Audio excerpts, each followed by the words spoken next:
I'll start this off. Welcome to another ALIA graphic episode. My name is Tara and I'm the Library Collections Officer at Wollondilly Library in the Greater Sydney area.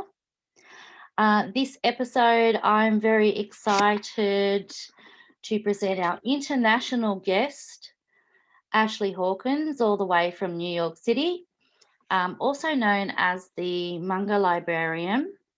Ashley has a YouTube channel called the Manga Collection Development, where she examines some of the challenges and nuances of manga collections for libraries. Welcome, Ashley. Hi, thank you for having me. Before we start, I was going to say, I was looking up before pronunciation, because in Australia, we tend to say manga. Yeah, it's actually, it's manga, because that's how they say it in Japanese. But yeah, like a lot of people say manga. That's probably how I said it for a really long time, because I think in English, it sounds more natural to us to say manga, because it's like mango. So it's like, to us, we want to hit that A a little bit harder. Mm-hmm. But yeah, in Japanese, the A is a little bit softer, so it's manga.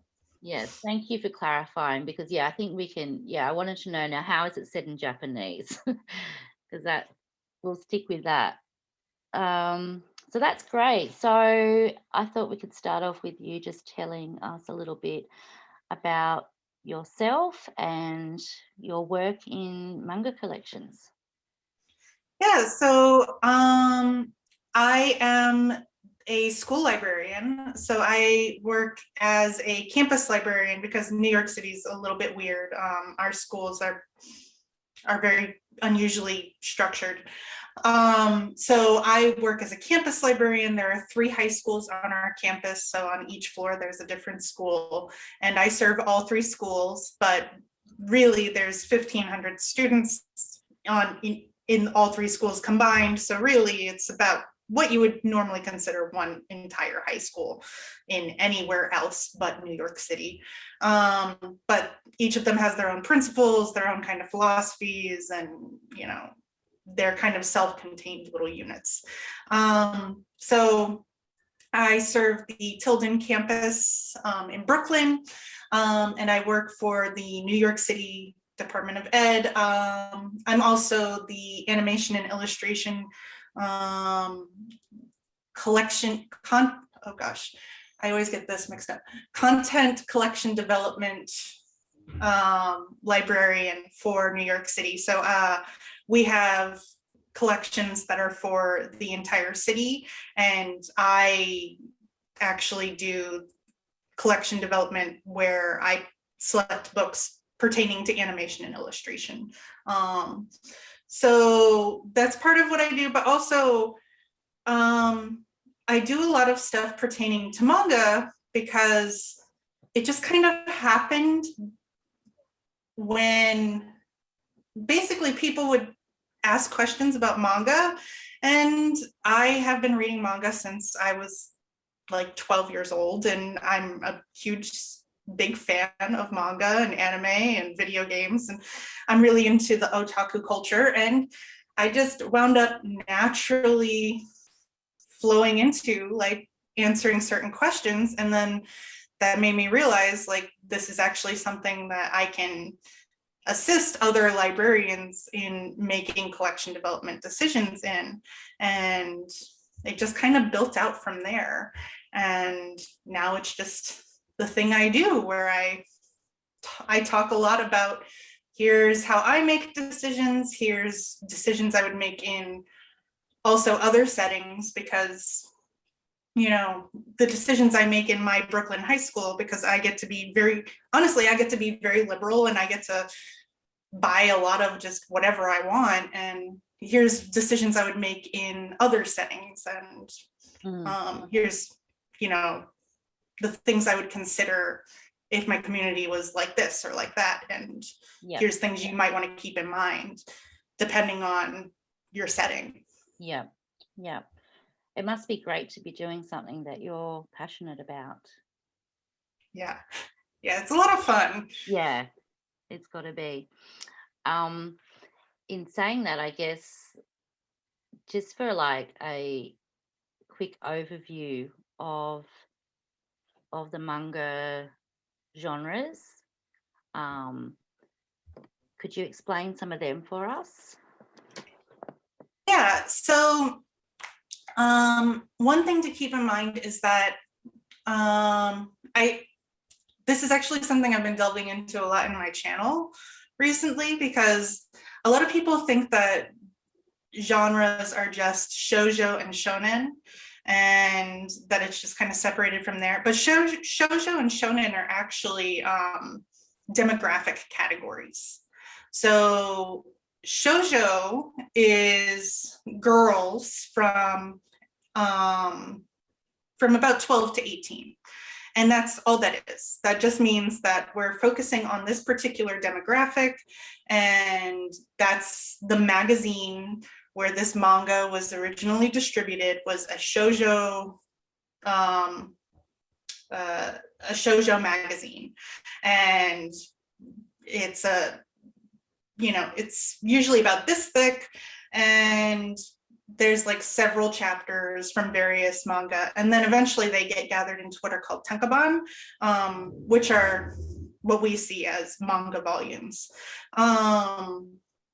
So shoujo just means it was geared towards girls. That doesn't mean though that there aren't like characteristics that are specific to shoujo or shonen.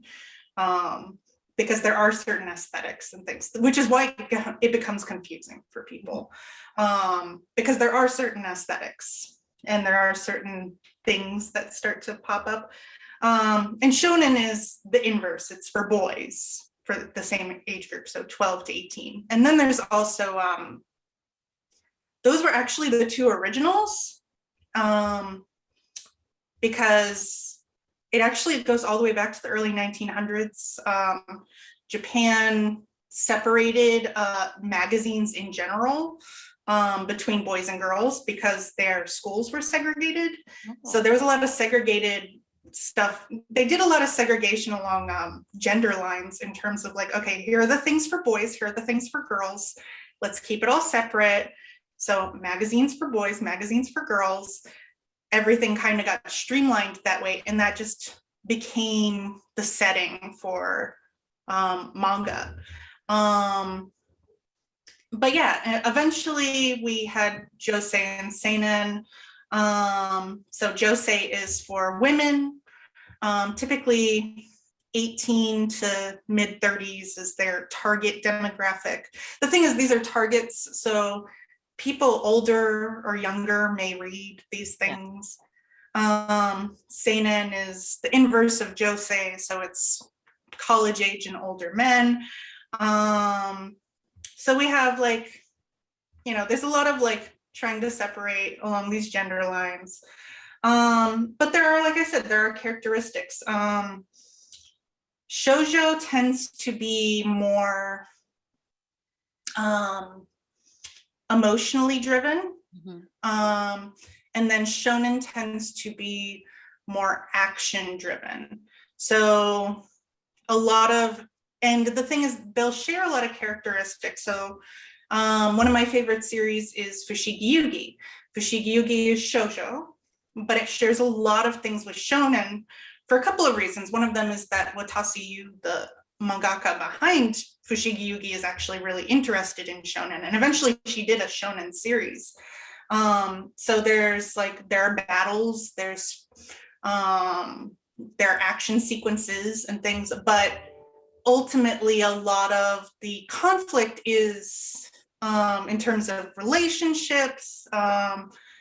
There's a lot of friendship drama, there's a lot of stuff that's going on emotionally between the characters. So that's why certain things tend to be put into the shoujo like category, is because they tend to be more emotionally driven.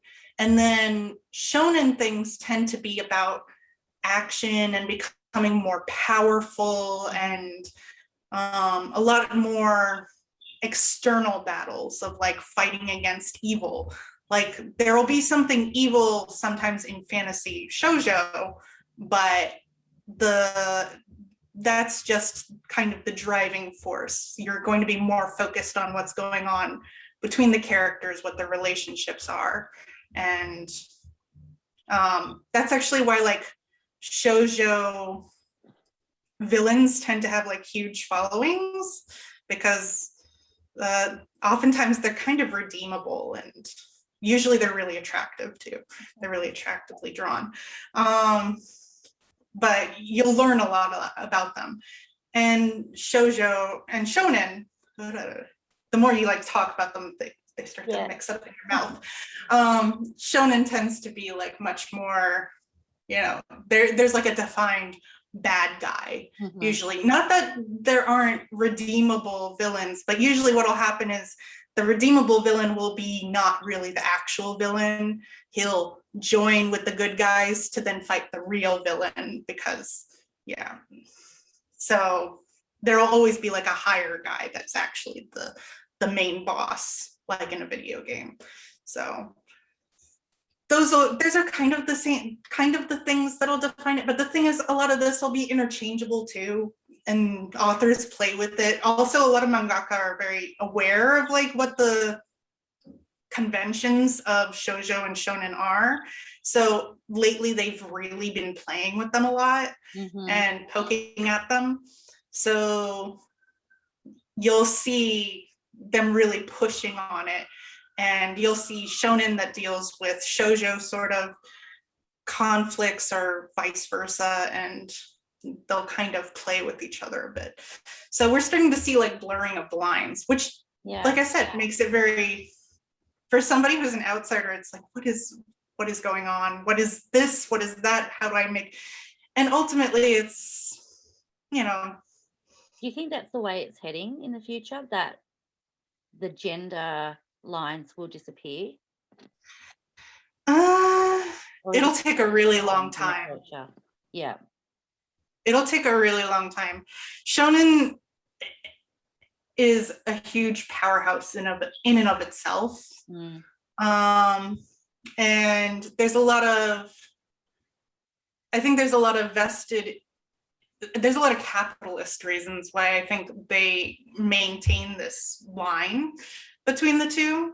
But I think we are going to start to see more, and we are starting to see more artsy stuff that kind of is in the middle. So I don't know if there will be eventually sort of a middle category, but we definitely see stuff that crosses the lines. But there's always going to be the hardcore shonen, and there's always going to be the shoujo that is unabashedly like very flowery, very romance driven, so you're going to always have those extremes. But yeah, there is definitely stuff that's in the middle that sometimes you're like, you have to look up what magazine it ran in to like figure out, is this shoujo or is this shonen, and where does it fit? Yeah. So I can see like, so you've got the groups that are divided sort of, as you said, into gender lines and demographics. So how does this work in with publisher ratings? So the publisher ratings are more to sort of provide insight to both, mostly for purchasers, and mostly because I think it was to sort of calm Western parent concerns, because, you know, some of this stuff is like it's very kid friendly, very innocent, and some of it is not. Some of it's very explicit. It's for adults. It's written for adults. It's meant for adults, and shouldn't be in the hands of an 8-year-old. It's not written for an 8-year-old. It's written for like an 18 plus adult who is intended to be the consumer. So the rating system is meant to kind of provide that clarity. And it's a big help, especially to school librarians, I think, because At the very least, it gives you a guideline of what are titles that are absolute no's for my collection, like what are things that just don't belong here, and then what are things that I can kind of say are a maybe for my collection, and then I go look at it a little bit more closely and then make sure it's a right fit.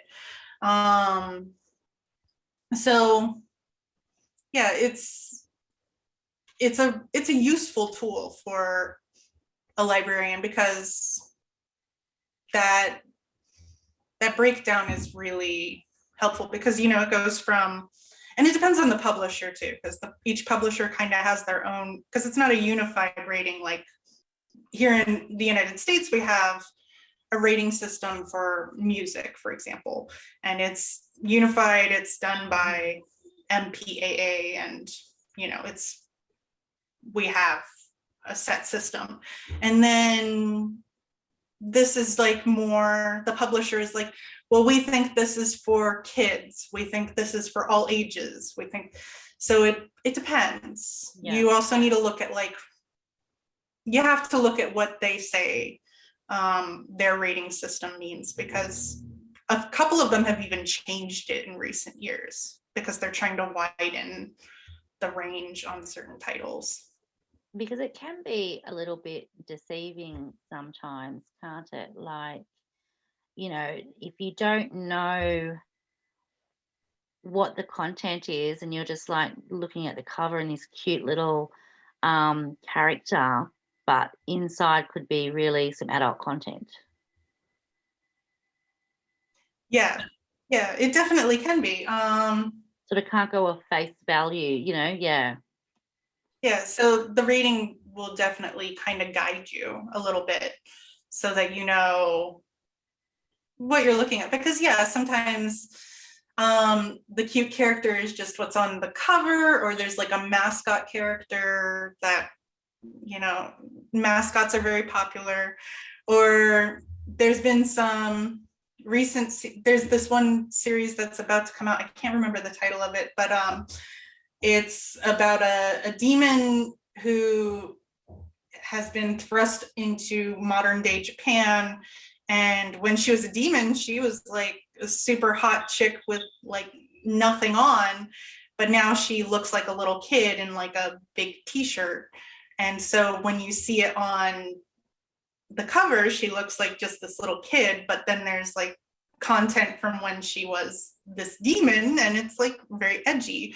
And so if you look just at face value, you might think, oh, this is a book about a little kid, but actually it's like there's reasons why she looks like that. So it's, you do have to be kind of conscious of, yeah. And sometimes it's like a way of playing with things. Sometimes there's all sorts of things that are going on. Why? Some problematic themes throughout some manga series as well. I think you touched on in some of your one of your YouTube videos, just on like even perceptions of how females are portrayed in certain series, politics and ideologies.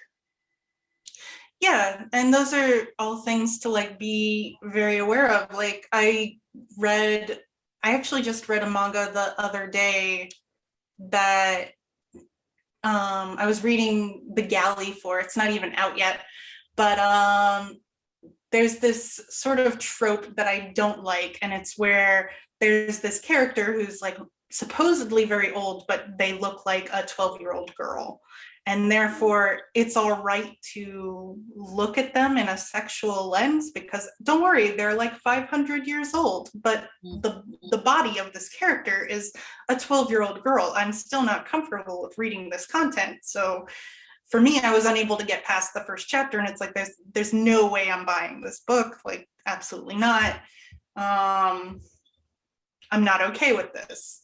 And yeah, there is stuff that it's just like any other genre of text. Like we have to be aware of what's in it. And just for me as a school librarian, like I'm I have to be even more selective, I think, than a public librarian is, because, you know, I've got to consider my students and what's appropriate and what I feel comfortable with sharing with them, and what I want them to perceive manga as.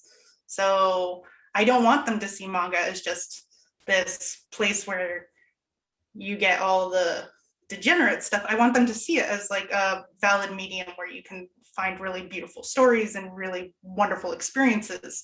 And so that's why selection is so important, because I need to select the series that show the strengths of manga as opposed to, you know, the weaknesses of manga, because there are definitely series that are not as great. I was reading some tweets from, there's a translator that I follow, Rachel Thorne, and she was talking about she regrets some of her earlier translation work because she's like, listen, I improved some of my translations and I shouldn't have, because those series became more popular than they should have because they were actually written really badly in Japanese.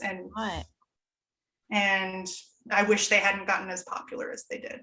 So which was an interesting perspective to hear. It's like, yeah. And of course, she's able to like fix the translation. She's done hundreds of translations. She can probably make it a little bit more appealing and localize it in such a way that, so those are also things to consider. Like sometimes the translators are doing some legwork to make some series that maybe don't need to be localized. Some series maybe do need to be discontinued and maybe don't need to be brought over, because there's a ton that's published in Japanese. So translation's quite important then. It's actually, yeah, you want a good quality translated series. Yeah, translation is really important. And there are certain translators that I follow, and I know when they've got certain things coming out. I'm always really wary of like when manga publishers don't tell you who the translators are, because first off, that means they're not paying the translators well, and second off, that means I don't know who's doing the translation. Is it just machine translation and then some just fixing? And I want an actual translator doing the work, because you know, that's part of the art of bringing it to the States. Translation's really important. Yeah. And I guess with everything we've just discussed, of course, for, beginners to collecting manga, or, for us that don't have a deep understanding, we would be looking at where to go to for reviews, for quality reviews. Do you have any recommendations for that? I have several people that I follow because I trust their reviews.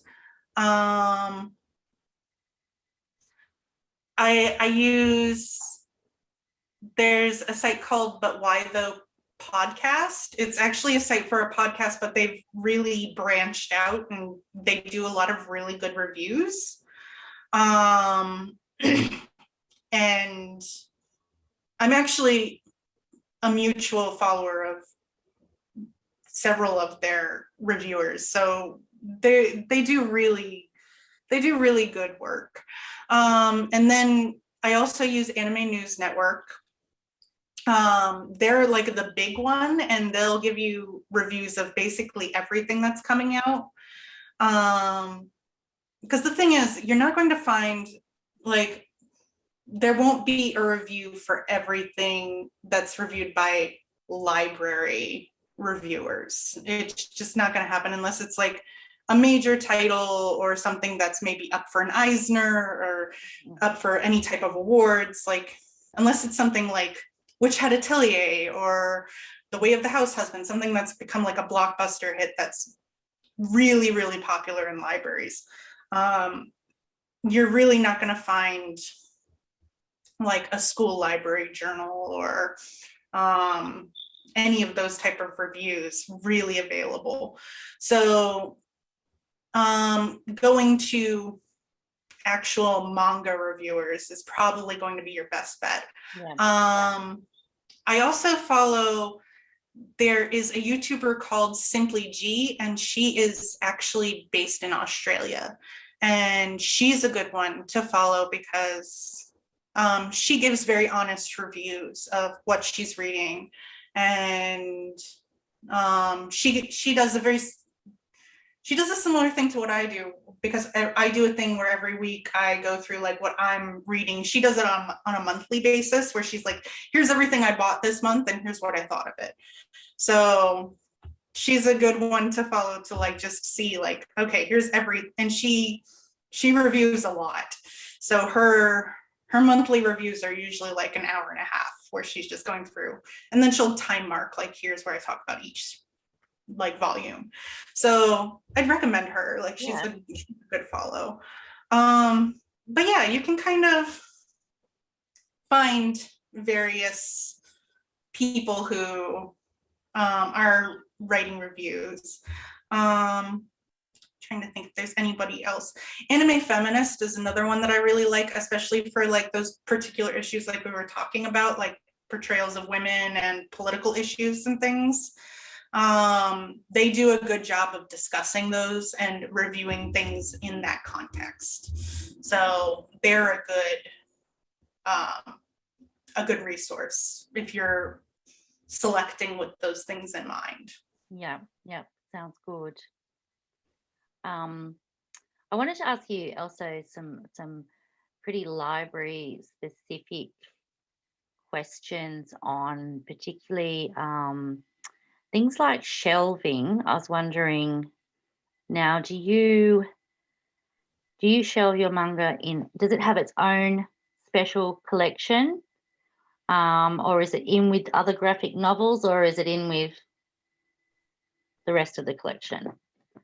So I actually have it separated. I have graphic novels. So originally I had graphic novels and manga. They were together, but they were still separate because we have a pretty big, because I'm the librarian, I'm the one doing all the selection. So I just naturally got us a lot of it. And originally I had them together, and just, I personally noticed in my library, it was causing a lot of frustration for both the manga readers and my regular graphic novel readers. They wanted them separated because, at least in my, like, I do have students who read both, but I also have, the majority of them are separate.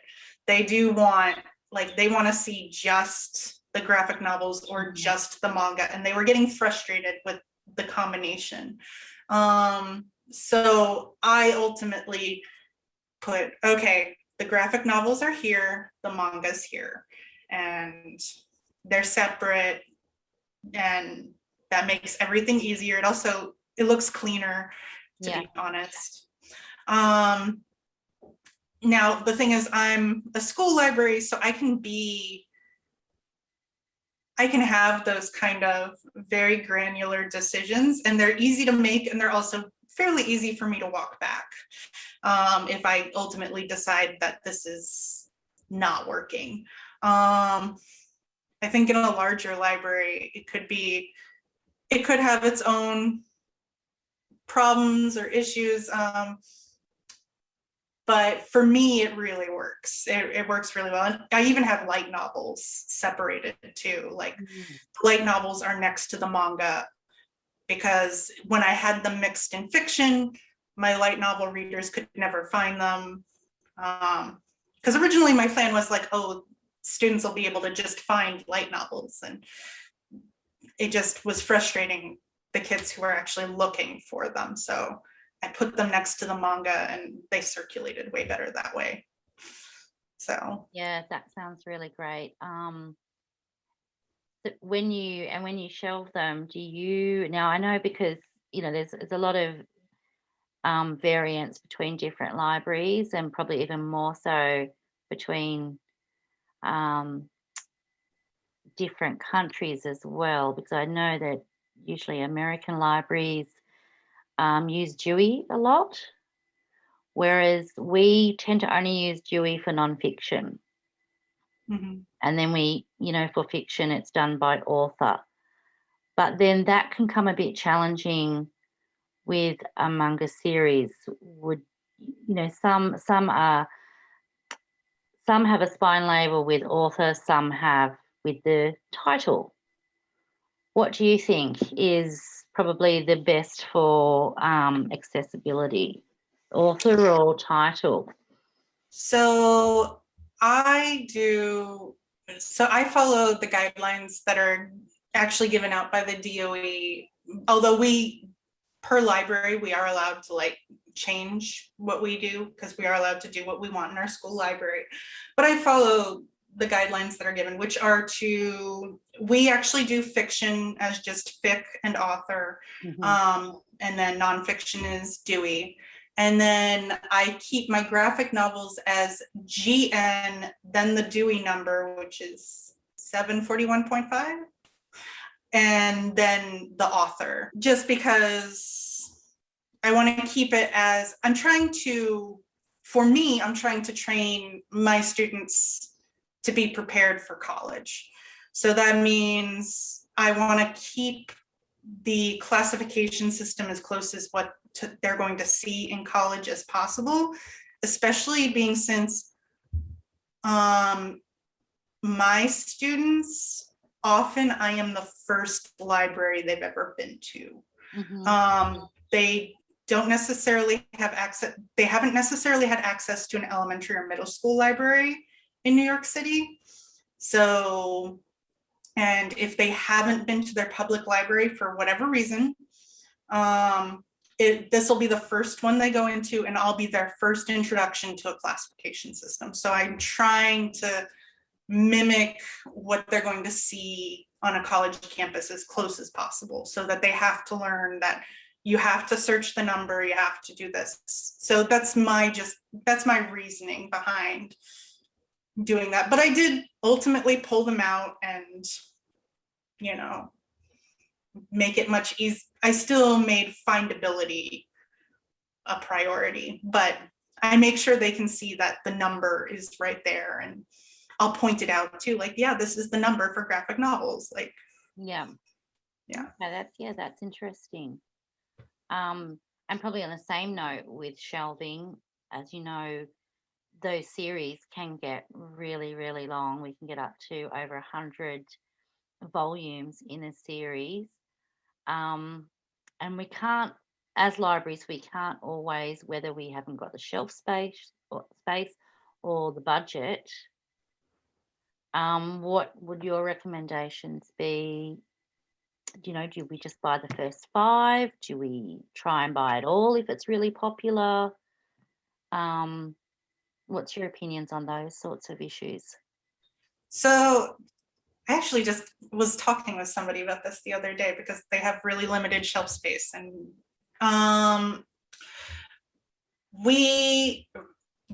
what I do is, if it's a really long series, I usually buy the first 3 is my general thing. So you might want to buy the first 3 or the first 5, depending on your personal preference. For me, I go first 3. I'm on a really tight budget, so I keep it as minimal as possible. And then I see how it does. And then I see if I have students begging, Miss, I really need the next volume. I really need the next volume. If they're constantly bugging me about it, then I'm going to go find more. We recently moved to having a digital collection. And when I was talking to my colleague who has really limited shelf space, we suddenly realized, oh yeah, we have a digital collection now with Naruto and Bleach and all these others. Maybe we only need the first 3 or the first 10 And then everything after that is going to be digital. Like when a student gets to a certain point in the physical volumes, we turn to them and say, okay, now it's time to go to Sora. Like, because we don't have the shelf space for it. Now, there's also budgetary constraints when you get to like series like One Piece, which is like 1,000 chapters at this point and could take up an entire wall in my library. Yeah. So with One Piece, what I've done is I've looked up what are the most popular arcs. So there are particular story arcs, and Viz has actually done a really good job of like, they actually mark on the omnibuses like what story arc it is. And they say like, this is, I can't remember any of the names of the story arcs, but they say this is this storyline. And so, you know, it's within this particular storyline. If you find out what the most popular ones are, you just get those. And then you just have selectively, because honestly, if somebody's a fan of One Piece, they've seen it all. They've honestly read it all. They just want to have it in their hands and look at it again. Because it's so long that it has such a big entry point that it's now daunting. It's the same as like Marvel or DC. Like it's actually daunting to an outsider to get into it. So having just certain storylines and then saying to somebody who's interested in it, like, oh, this is the very popular storyline if you're interested, or these are the first 3, see if you'll like it, because this is a big time investment if you get into this series. Yeah, so. No, that's some really good ideas there. I like the idea of looking at the arc as well. I struggle with that with the DC situation with the Batmans. I sort of had to go through all that, and it was a bit of a headache for someone who doesn't follow it, and I had to look up reading orders and so now that sounds really good. And now I guess you've mentioned a couple of different series there, but I'm wondering if we can get maybe some of your top recommendations for say the different age groups. I'd say would be the easiest thing. So junior readers, what would be your top pick? My go-to is always Cheese Sweet Home. It's a manga about a cat who lives with a family. It's very sweet, very innocent. It's a kodomo manga, which means it's a children's manga. Very, very readable. For the thing is, it'll circulate across all age groups. You could buy it for any library and it'll be really popular because it's so cute, anybody will read it. And it's one where there's a cute character on the cover, and that is what it is. It's just a cute character. It's just a cat. And then I'll also recommend Yokai Watch, because it's a series that is just so popular across the world that maybe people wouldn't think of right off the bat, because you'll probably think of things like Pokemon or Digimon or those type of things, and you've probably already purchased them already. But Yokai Watch is one that you might not think of right off the top of your head, but when you have it, you'll all of a sudden realize like, oh, a lot of kids are really into this. And it's very similar in themes and everything to like Pokemon and Digimon. It's the same sort of deal. Yeah. So. And I guess that would be Pokemon. Would that be going into? Is that they're going into the middle grades, like 10 to 12? Or that's a bit for younger, do you think? Some of them, they're going to be different ones. They have a few different Pokemon series. Some of them are going to be like totally fine for your really young readers, and some of them are going to be a little bit more action packed and will skew a little bit older. Yeah. Yeah. So top pick for that age group then for 10 to 12-year-olds, what would be?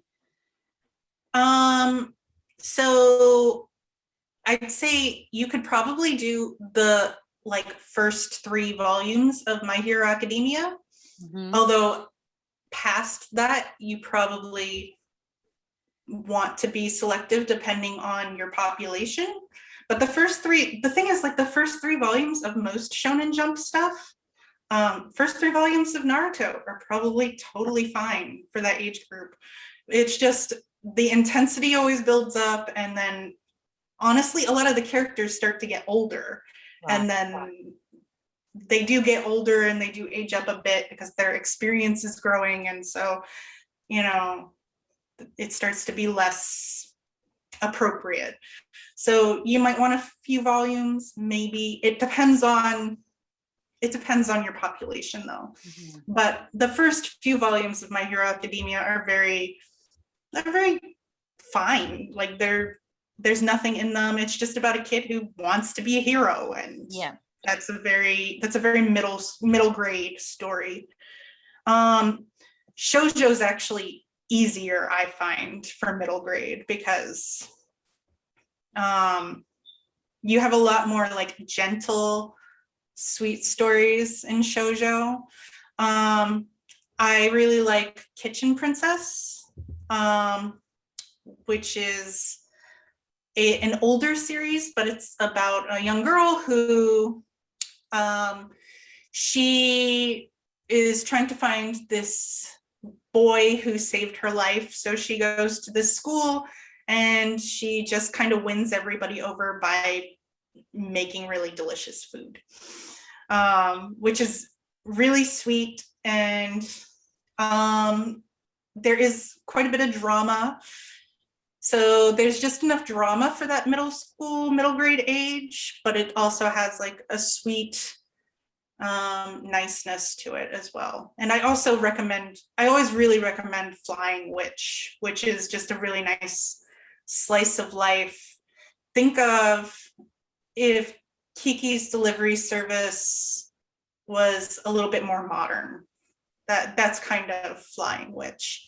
So she's just living in kind of a regular Japanese town and finding her bearings and learning to be a proper witch. So Sounds good. What about we'll say young teenagers, 13, 16? For shonen, I'd say you definitely want to have, first off, we're having a really big anime boom right now. This particular season of anime is really great, but there's a series coming out this summer called Case Study of Vanitas, and I think that's going to be a really big one. So I'd say try to have that on your shelf, because first off, it's really beautifully done, and it's a little different from most shonen because it's more of a mystery action sort of series. I'd say grab that one. That one would be a really good one to have. For shoujo, you want to have Horimiya is usually my go-to for shoujo for this age group. It's just a lot of drama between friends. It's a comedy drama. Like, it's very readable. It circulates in my school across genders. Actually, all of my manga does. My kids don't care if it's shoujo or shonen. As long as it's manga, they're gonna check it out. So, but that one in particular does really well, I think, because it's really funny. So Sounds good. What about older teens? The shonen I'd say you want to have right now for older teens is Chainsaw Man. That one is a little hard to describe, but it's incredibly popular right now. I would just really want to have that on your shelf. It's very, very popular. It kind of has some gore aspects to it. but it also has comedy. It's a good series to have. And then a shoujo series that I'd say to have is A Sign of Affection, which is about, and this one actually takes place in a college, but it's a girl who only communicates through sign language, who falls in love with a boy who actually can speak multiple languages but can't use sign, but they learn to communicate with each other and they fall in love. And it's a really beautiful story, and it has very accurate sign language depictions. So that one's just a really sweet, really well done story. Yeah, it sounds nice. What are your suggestions for the mature adult manga readers? I would say one that I really liked was Life Lessons with Uramichi-san, or Uramichi Sensei, or Uramichi Oni-san,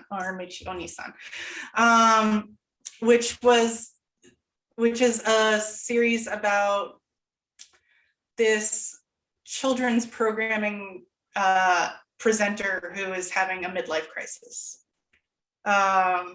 And so he's doing all this like very bright, very happy presentation of like, you know, Mr. Rogers type programming, but he's saying like very nihilistic things about how horrible life is, or how adult life is filled with drudgery. And it's very, very funny. And there's a lot of just panels of him saying things to children and them just staring back at him. And I don't know, it's very well handled humor. And I think it really works well for like my generation of manga readers who are now looking for stuff that is relatable to us. Yeah. I think that it works really well for my demographic. I also really like Eniel and Dewilia, which is actually by the mangaka behind Witch Hat Atelier, which is one of my favorite series. Yeah. And it's kind of her gender flipped Good Omens. And it's the hijinks of an angel and a demon, but they're women, and they just get into all these wacky hijinks, and it's very fun, but it's also really beautifully illustrated, because if you've read Witch Hat Atelier, you know how beautiful that is. It's the same quality of illustration, but it's her doing something that's more adult and a little bit spicier. And so it's really interesting to see how differently she can write with a totally different prompt. And I'll always recommend The Way of the House Husband. That's one of my favorite series. Yes, I am actually thinking I'm going to have to purchase that one just for myself to have a look. It sounds really interesting. Well, that's great. There are so many really good suggestions there, which should at least get people started and looking at the collections and seeing what we have and what we could do to get some more titles on the shelf. Now, where can we find you, Ashley, if we want to know more? So I'm on YouTube as the Manga Librarian, but you can also find me at mangalibrarian.com. I put all my videos there too, along with written blog posts as well. So there's I've got a written post about the rating system and some other various things that I've written. I wrote a whole thing about moe culture in terms of like how women are portrayed in certain types of anime and manga. So I do quite a bit on there, and that's usually where most of my stuff winds up. And then I'm on Twitter quite a bit at Vaguely Library. So I'm on Twitter a lot. So those are places where you can find me. I'm pretty active online. Yeah, and for everybody watching this episode, I can highly recommend Ashley's YouTube videos. You're actually putting out quite a consistent lot of content. And I think the blog is really good as well, because it just, you put more like resources and links to things that you're talking about in your videos. So it's really helpful, especially, just for those of us that are starting out in manga collection, or don't have like such a haven't done a lot of reading. It's a really good place to start. So thank you very much for doing that. And it's been really great to speak to you, Ashley. We think we've learnt quite a lot, and I really look forward to watching more of your YouTube episodes. And thank you for coming on and talking to us.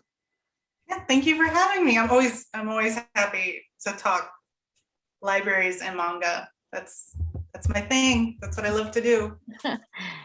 It shows. Thank you again. Thanks, Ashley.